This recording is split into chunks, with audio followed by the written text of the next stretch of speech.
各位网友，大家好，欢迎来到报明说。这期话题我们说一说俄方对特别军事行动1周年的检讨反思。俄罗斯军事评论网站在3月2号发表了署名罗曼·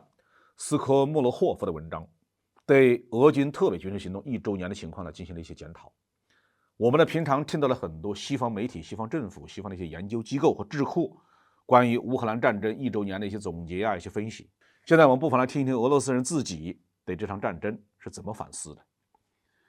开战之前，俄罗斯领导人宣称有2项基本任务：去军事化和去纳粹化。先说去军事化，这项任务已经部分完成，乌军的装备大部分被摧毁。今天假如离开西方的援助，乌军将没有任何装备可以用于作战。西方国家会继续向乌克兰提供装备，但是装备需要人来操作乌军的各个作战部队经过1年的损耗，伤亡惨重，减员是比较严重的，久经沙场的老兵越来越少，战争的绞肉机是不停的运转。那基辅在计算方面是犯了一些错误的，而且从来不说真话。当然了，俄罗斯也不说真话也同样如此。乌方宣传有500到600万志愿者，现实中大约有100万，动员又增加了大约100万，但是并非完全是出于自愿。现在乌克兰许多城市只有拥有征编委员会的许可证才能找到工作，如果没有许可证是没有人敢聘用的。而且被征召的这些参战人员，尽管乌克兰政府许诺给予每个月10万戈里夫纳，也就是相当于人民币21600块钱，但是在前线的枪林弹雨之下能挨个1个月，那就很不错了。如果是在后方干后勤保障，那对不起，只能给你每个月8000戈里夫纳，大约是1600块钱的人民币。应该说这场仗俄军的准备是不足的。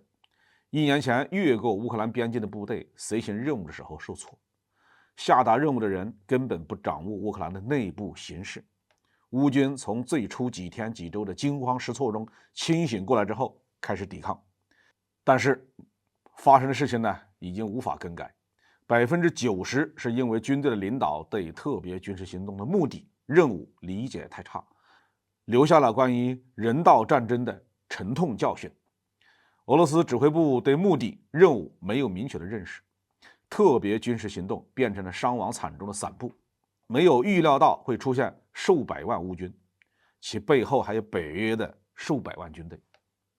说北约的数百万军队不是幻想，不是臆测，而是算上北约国家帮助乌军的所有人。那这支队伍里面包括专家、侦察员、情报人员、航天人员、各类教官、维修人员等等，还有那些在工厂里面突击加班的人，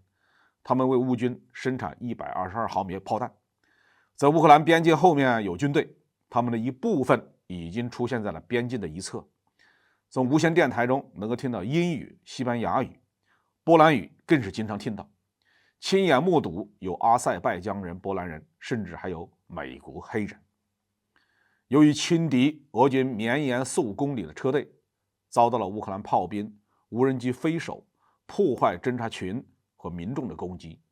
从去年夏季起，北约开始公开完全控制乌克兰，提供大量的援助，从子弹到坦克。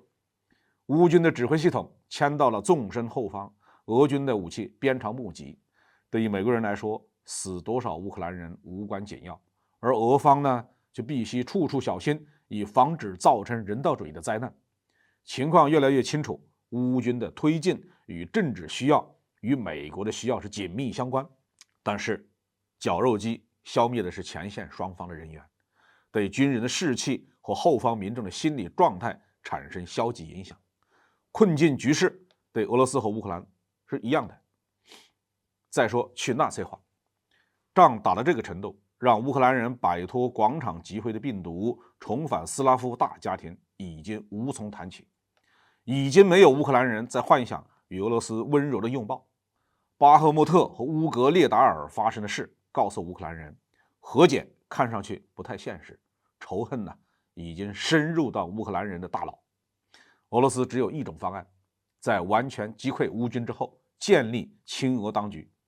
每一方都不可能接受平局，因为平局就意味着失败。今天北约主要通过向乌军提供各类装备，卫星侦察、通信指挥、信息搜集与分析系统，对战场的威胁做出更快的响应，借助在精确制导武器、制造装备方面的优势，弥补授权培训时乌军较差的训练质量。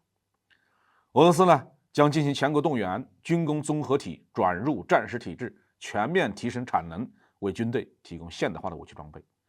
准备应对乌军的春季反攻。所有的预测将取决于春季作战阶段北约是否能够向乌军提供足够的新式武器装备。这就是我们在俄罗斯网站上找到的俄方对特别军事行动1周年的检讨和反思。